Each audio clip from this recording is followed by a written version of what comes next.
Empower Radio presents Out of the Fog. Join intuitive guide and spiritual teacher Karen Hager for lively, positive conversation with light workers, healers, and dynamic wisdom keepers. Get ready for inspiration and connection. This is Out of the Fog on Empower Radio. Here's your host, Karen Hager. Hello and welcome to Out of the Fog. I'm Karen Hager. Each week at this time, we gather for spiritual conversation with enlightening guests, and I'm glad you're here. Let me know who you'd like to hear on this program and what you think of what you've heard so far. You can reach out to me via email, karen@karenhager.com, or find me on Instagram or Facebook, where I'm at Fog City Psychic. Now, how can we move the world from the fractured place where we are to a more cohesive way of being with each other? Dr. Kristen Donnelly is my guest today, and she's here to talk about the power of curiosity and how we change our worldviews and our perspectives as opposed to how we change our habits. And I feel like a lot of the way that we communicate with each other and fight with each other has more to do with habit and trigger reaction than it does with our worldviews, our perspectives. She says that by using curiosity as the lens through which we see other people, we can build inclusive communities. Are you ready to meet her? Dr. Kristen Donnelly is a TEDx speaker, an international empathy educator, and a researcher with 2 decades of experience in helping people understand the beauty in difference and the power in inclusivity. She is one of the good doctors of Abbey Research, where she and Dr. Erin Hinson seek to foster empathy and creativity to empower inclusive communities through cultural analysis and training. Kristen's also co-owner and COO of their parent company, as well as an unapologetic nerd for stories of joy, hope, and change. You can find out more about Kristen and her work at abbey-research.com. That's ABBEY-research.com. Dr. Kristen, welcome to Out of the Fog. My gracious, thank you so much for having me. It's an honor and a privilege. So I had planned the interview one way, and I was telling you this before we got on the air, but right before we started this recording, I was involved in a passionate email exchange with someone who I definitely don't agree with. I'm not going to agree with her, and yet I love her with all my heart. And so instead of asking general squishy questions about inclusivity, I think I'd like to start by asking you, does inclusivity mean, does it mean I have to try really hard to disagree with someone who holds views so antithetical to my own that I want to tear what remains of my hair out by the roots? Yes and no. Darn it. My best answer is that inclusivity is allowing every human to be themselves all the time. And that can mean that we are with people that we disagree with radically and can still hold that there are other parts of their humanity that are valid as well. So the reason that I frequently say that tolerance is what has gotten us to this very fractured place that we live in as a society. And the reason for that is that tolerance simply says you are this one thing that I don't like, or I don't know about, or I don't agree with. I'm going to flatten your entire humanity to this one thing. Yeah. And I'm just going to put up with it. I'm not going to engage with you. I'm not going to ask questions. I'm not going to try to love you. You are this thing now. You are not a human. You are this thing. And what I would like us to do is get rid of that, because I think that's pretty garbage. And it doesn't do any of us any favors. And instead shift our thinking about humanity to understanding that everybody is a human person who has dignity and value innately of the fact that they are a human person, just like we are.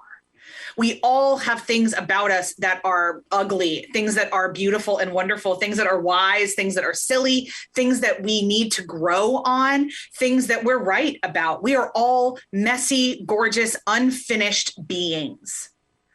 And the way that we human best is to do it together. Because really, frankly, like part of this driving thing for me is that none of us know how to be human. Like none of us came with an instruction manual, right? So we're all figuring it out as we go along.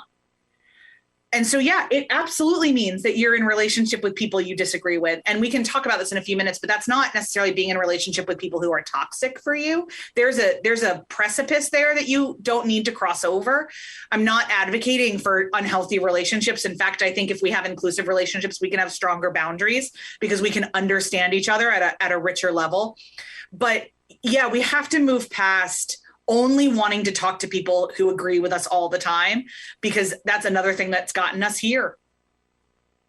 It creates a kind of this reductionist echo chamber, where I really like that. I like that definition, that instead of flattening someone into one dimension, you are the, like, whatever politician's flag you fly on your lawn, or you are this opinion or that opinion, that you're talking about continuing to see people as three-dimensional human beings, no matter what. And that echo chamber we create when we only listen to our own views, when we only will engage with people who we agree with, that in a way flattens and reduces us. Yes, I completely agree. It's cheapening the way to be human. And we can all, honestly, most of us are fine with what's happening right now. On some level, like, we may be really exhausted, and the cultural and communal trauma of 2020 and 2021 is no joke. And it's really, really intense. But I don't know how many people are craving to know people different than them. I wish more would, because I really do believe it's the secret to everything. But I think, a lot of people are kind of fine. What I know from all of my research and all of my study and all of my life is that we never have to settle for fine. We can always strive for richer and fuller and deeper and more. And that's just where I think our souls are truly craving to be. And so that's where I want us to go. And that deeper and richer and more, it's from that's the fertile field where new ideas are born, where new alliances are forged, where we maybe can start to dream and then create something better, something different, something maybe with more vision than we have right now. Yeah, because none of us have all the answers. None of us understand everything perfectly.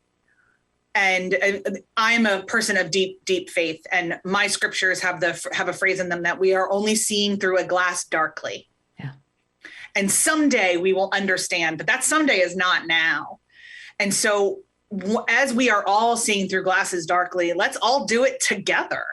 And I frequently joke that sounds like a Hallmark card or like a kumbaya pipe dream, but truly it's the best way to human.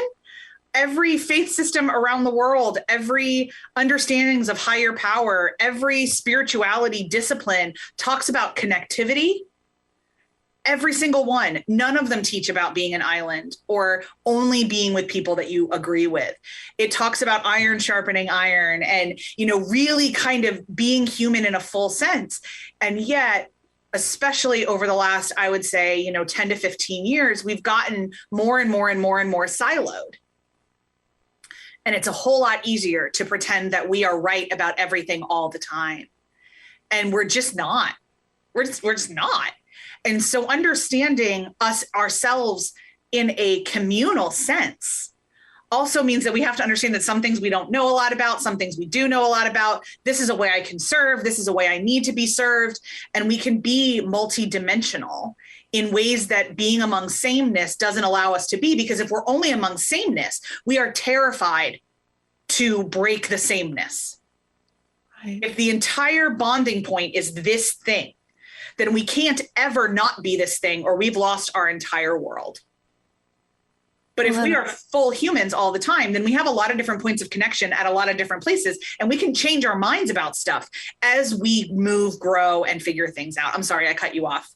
No. I'm always about to say something. That's one of the things about being me. What I'm thinking as you're saying this is that I'm thinking about my response to that email exchange, which was a very polite exchange. All the storm was in me, right? The storm wasn't in the words or in what that person said or what I said. The storm was all in me as I was trying to carefully type back. And I'm just thinking as you say this, that the way we respond or react, I guess, when that sense of rigidity, when that if we are this thing, then we must always be this thing. The way we respond when that gets triggered says a lot about who we then are as people who are seeing through the glass darkly, who don't have full understanding. We can respond with that, with the temper tantrum, which is how I responded, which is the not great response, right? The rigid response. Or we could maybe respond with curiosity, with openness, with asking some questions so we can expand into that bigger way of seeing.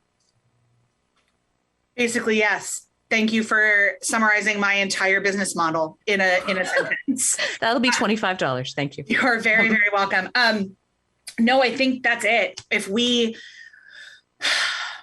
way I close my first TEDx talk was with a benediction that asked people to open up their lives and let other people walk around inside of it, and then do the same for other people.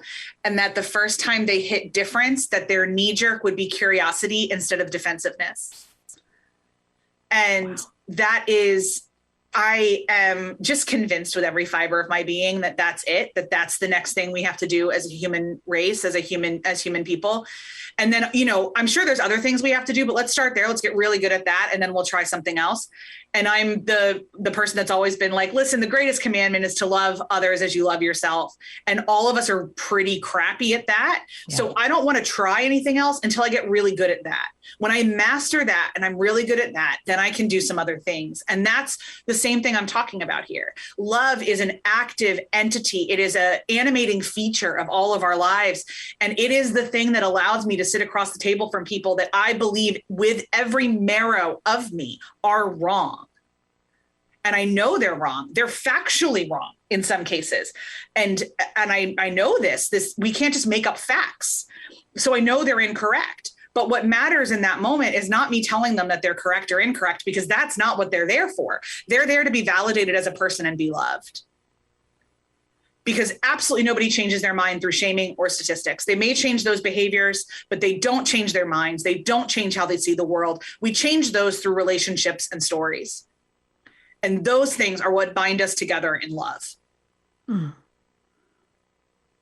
maybe part of it starts by being curious about our own story, our own responses. Why am I so triggered by this? What is it in me? I have a quote by Martine Shaw hanging over my desk that says, "What needs to change? What kindness in me have I so abandoned that I could seek relationship with?" And so for me, a lot of the time it comes back to being curious about why do I respond that way? What would happen if I did something different? What little shift could I make? What kindness have I so abandoned in me that I could reach out and seek relationship with that kindness again?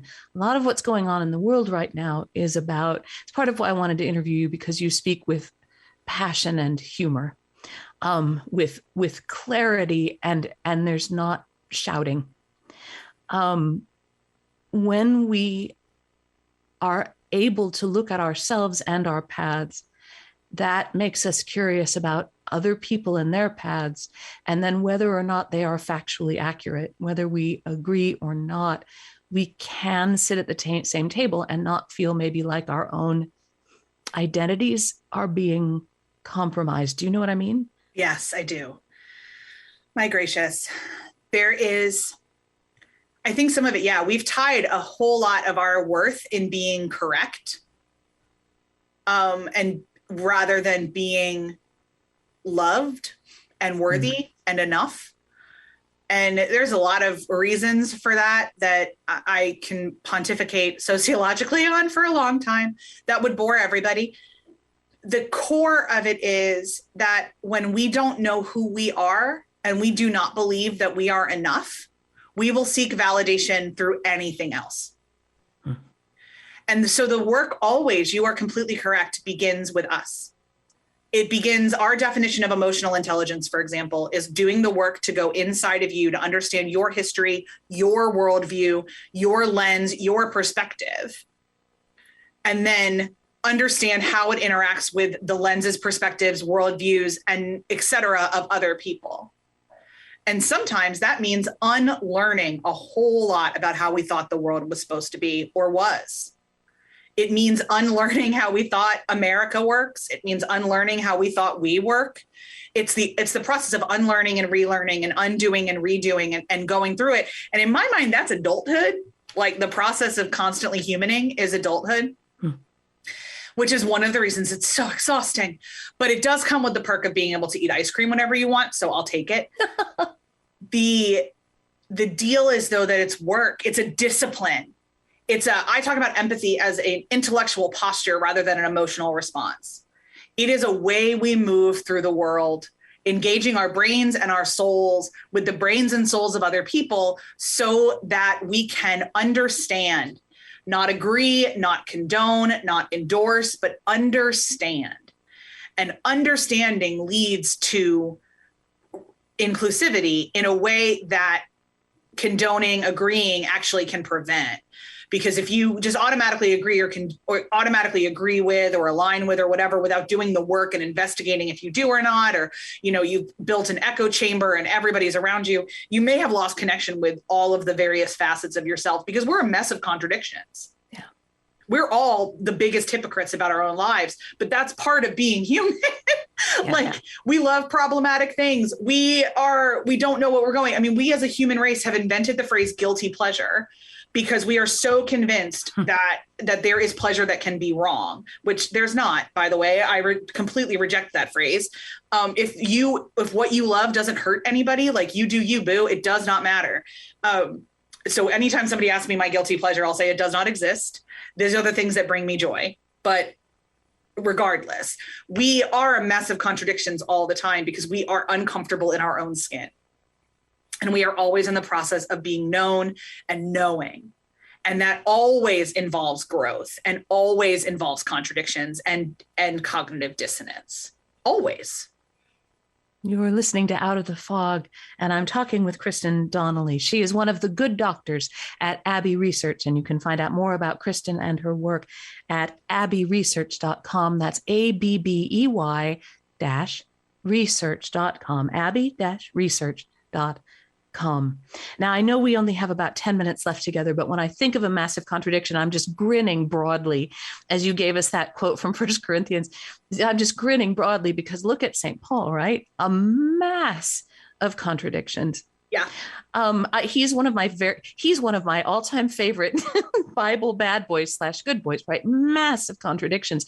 And in all of us, we have that ability to be we have the ability to be more than just the way we're showing up right now. So if we're showing up with bad behavior, we have more available than how we're showing up right now. If we're showing up blind, there's another way for us to show up. If we show up accepting, there are even other choices. We could go rigid again. We could be even more accepting. There is always, people who listen to the show now are smiling themselves, but they know I always say there's always, always more. Can you please let the listeners know how they might gently and kind of sweetly start to cultivate their own curiosity, especially if, like me, they've found themselves trapped in an echo chamber of reactivity? The very first thing to do is be gentle with yourself and to forgive yourself for getting to that place. And to remember that you are generally, as a rule, doing the best you can. When we're all on a journey, I hear this a lot. I talk to people and they'll be like, well, I'm so ashamed. I should have known better. No, well, maybe, but it doesn't matter. It doesn't matter. It doesn't matter. 2015 you was doing the best you could. You know more now. And so you're doing the best that 2021 you can. Don't get mad at 2015 you. You got some other stuff going on. It's okay. We're all learning. We can be held accountable for those things, but we can't beat ourselves up or be ashamed or tear our, or wear our sackcloth and ashes over a decision that we made, a joke we made, a viewpoint we used to have. Accept that if everybody else is imperfect, you are as well. Get used to saying, I'm sorry, I didn't know, teach me, things like that, rather than beating yourself up for the things you didn't know prior. That's the first thing. The second thing is pick one thing. Often I talk to people that are so overwhelmed by all they didn't know, all they don't know about the world, all the things that are grieving them, that they feel like they're at this really massive buffet line and they don't know where to start. I'd like you to start with the appetizer menu and pick one thing. Pick one thing. If you are feeling very convicted that you don't know a lot about, for example, something that's been in the news recently about the lives and plight of Indigenous children at state-run schools in Canada and the United States. You didn't even know there was those schools until we started finding mass graves in Canada. Okay, that's fine. Good news for you. There's so much to learn. Start there. Maybe you were unaware that a phrase that you've been using is actually pretty racist. Okay, start there. Stop using it. Maybe there's you have a friend who has been going through terrible, terrible loss and tragedy. And the first thing on your tongue in a way to kind of comfort them was to tell them that everything works out for a reason. And then you sit back and you realize, man, that's not comforting. That was actually probably re-traumatizing. I shouldn't say that anymore. Start there. Learn what you should say instead. Do some research on trauma. Sit with the trauma of other people. And the good news for all of us these days is that there are third-party ways to do this without talking to anybody that we love at first. So like the first steps in your journey to being more inclusive in this one area can always be with a TED Talk, a documentary, a novel, something else where you can sit with that stuff for a little bit before you start sitting with it with other live human persons right in front of you. So start getting educated, start having that conversation within yourself, start in one place. My website and our YouTube and our Instagram have lots and lots and lots of resources for you to start in any of the intersections you'd like to learn more about. You can also directly get in touch with us and we'd love to help you figure out where you should start if you're still feeling really overwhelmed. But the best advice I can always give is give yourself grace and pick one thing. That's gentle, and it's gentle and kind of meaty guidance, because giving ourselves permission to choose is often the beginning of that journey of compassion and curiosity. Can I choose here? Do I have a choice? Yes, of course you have a choice, right? If you're not seeing clearly, make the next compassionate step. Now, you are the co-host of a wonderful podcast called The Culture Cast. I can't have you on the show without asking about Bridgerton. You're fascinated by Bridgerton, and I'd like to know what you think of it. I watched it. So I had hip surgery, watched Bridgerton, and I may have been under the influence of painkillers as I watched Bridgerton, but I absolutely loved it. And I was swept up in it. And the part of me that was raised to be very politically correct, the part of me that is a white mother of Black children, wondered if am I allowed to enjoy that, or should I not enjoy it because I'm supposed to be feeling a different way? Or does my enjoying it show that see what I mean? I enjoyed it and it gave me a stomachache at the same time. Okay. My thing with that always is you can enjoy something and understand its flaws and also call it to more. Love it. So the reason you're caught up in it is that those people are very good at their job. I've read that series, 15 times. I don't reread books, but I have relived Bridgerton so many times. Julia Quinn is very good at her job. And then Chris Van Dusen is very good at his and taking it to a show. So it is immersive. It is sweeping. It is joy. It is love at its most carnal and beautiful. How many times do we get to see a woman's pleasure on television? Almost never. Right. And yet, Daphne's is prioritized on that show, which is so gorgeous. How they handled some of the colorism and the race was dodgy at most, generous and ignorant at worst, and they can grow and do better. And I'm excited to see what season 2 brings. But for me, romance as a genre is important for all of us to engage with because it's structured joy. It guarantees you that the two protagonists at the end of this thing will find a happily ever after. So you can lose yourself in the details, in the questions, in the whatever, because you are promised a specific ending.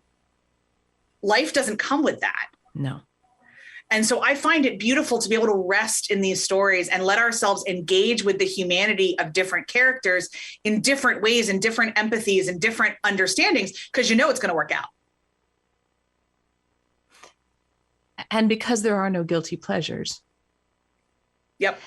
It's all right to see beauty and intrigue and passion and wonder what's going to happen next, and have it for that moment only be that. Oh, 100%. You're allowed to turn off your critical lens every once in a while, for sure. You're allowed. Good, because I'm waiting for season 2. Oh, I can't wait. Trust me, it's my favorite. It's my second favorite book of the whole series. So books 2 and 4 are my favorite. I love Colin's story and Anthony's story more than anything. And I am so excited for everybody to meet Anthony's wife. So Kristen, thank you so much for being on the show. What great fun to talk to you. Thank you. Oh, it was my pleasure. Thank you for having me. That is Dr. Kristen Donnelly. She is one of the good doctors at Abbey Research, and you can find out more about Kristen and her work at abbey-research.com. So abbey-research.com. And you can check out, the website's got a ton of great things on it. Her TEDx talk is going to be up there soon. And check out her new podcast, The Culture Cast. It's not just about Bridgerton. There's a ton of wealth of information there and on their YouTube channel as well. So check out abbey-research.com. And of course, you can always connect with me at KarenHager.com. It's a great place to find out about upcoming classes and events and see what's coming up on this radio program. You can also always email me directly, Karen at KarenHager.com, and check out what I'm offering on. I'm laughing as I say this because often what I'm offering on Facebook and Instagram is things about what's happening on the radio show, snippets from mail that comes into my junk mail folder, and, oracle cards and things that catch my eye. So it's kind of a hodgepodge over there. So find me on Facebook. I'm at Fog City Psychic, and I'm at Fog City Psychic on Instagram as well. And thank you for listening today. Together we are spreading a little more light in the world, and a little more light is always a good thing. Until next time, I'm wishing you peace.